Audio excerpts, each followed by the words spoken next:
When she first said it, I thought she was joking. The words left her lips with an airy lightness, as if they were natural, as if inviting an old lover to her sister's wedding were no different than picking out flowers for the reception. "I invited my ex-lover," she said. Then, with that gentle tilt of her head she used whenever she wanted me to surrender, she added, "He's family. If you love me, you'd understand." Something in my chest shifted, like the quiet crack of porcelain under strain. But I smiled because that's what she wanted. I said softly, "I do understand." I even made it sound convincing, like I wasn't cutting the word in half to keep from cutting her. But after she left the room, the silence became unbearable. My hands trembled on the table, not with rage, but with that old familiar ache of doubt that had always been there in small doses. Whenever her phone lit up with names she never explained, whenever she laughed too long at messages I never saw, I knew who he was. I knew his face from photos buried deep in old albums, the kind of pictures she never showed me willingly but couldn't quite erase. He was the ghost between us, now stepping into flesh again at her request, and she expected me to sit through a ceremony, smile for family photographs, and pretend I was not being slowly unstitched inside. So I did something she did not expect. I contacted his wife. I had met her once years ago, at a holiday dinner where lines of loyalty tangled awkwardly.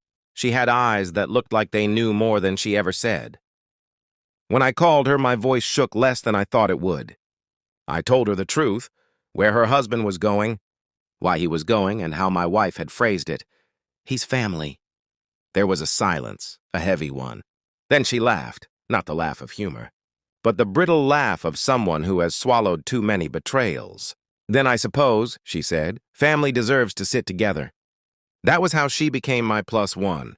The wedding day arrived wrapped in soft music and floral arrangements that smelled like forgiveness. My wife looked stunning, and I loved her in that painful way you love something fragile. You cannot hold too tightly. Her hand slipped into mine, but her eyes were searching the crowd long before we entered the hall. And then she found him. He stood near the aisle, suit pressed, smile rehearsed. Their eyes met, and the years between them collapsed in an instant. My heart clenched as I watched the silent conversation unfold across the room, a language older than I had ever been allowed to learn. But then his gaze broke, because his wife stepped beside me, her hand brushing my arm in a gesture that was not affection but alliance. For the first time, it was my wife who looked unsteady. She had not expected the mirror I would hold up for her, the reflection of her choices, walking beside me in heels that clicked louder than any vow. The ceremony passed like a dream I could not wake from. I watched her watch him. I watched him avoid watching her. And I watched the woman beside me, whose composure was not born of strength but of exhaustion. We were two halves of the same wound, stitched together for the night. At the reception, the tension bled through every toast, every laugh that rang too sharp, every glance that lasted a breath too long. My wife found me eventually, dragging me onto the terrace under strings of golden lights. Her voice was trembling, though she tried to lace it with anger. "Why would you do this?" she hissed. I looked at her, really looked at her. The way her makeup couldn't quite hide the storm in her eyes, the way her chest rose and fell as if the truth itself was pressing down on her ribs. "Because if I love you," I said quietly, "you should understand." Her lips parted, but no words came. For the first time, she had no defense, no gentle manipulation, no borrowed excuse, just silence.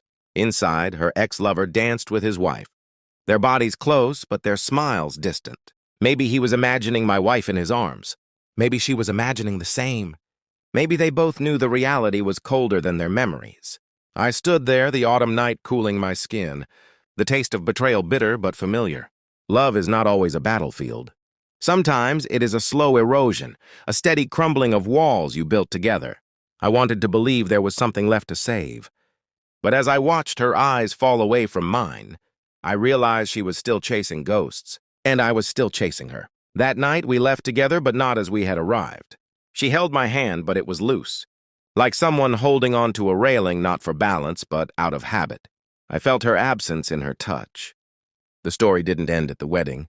It never does. Love lingers long after the vows have cracked, long after the dances end. But sometimes love is not enough. Sometimes all you can do is understand, even when that understanding tears you apart. And maybe, just maybe, that was the cruelest kind of betrayal of all.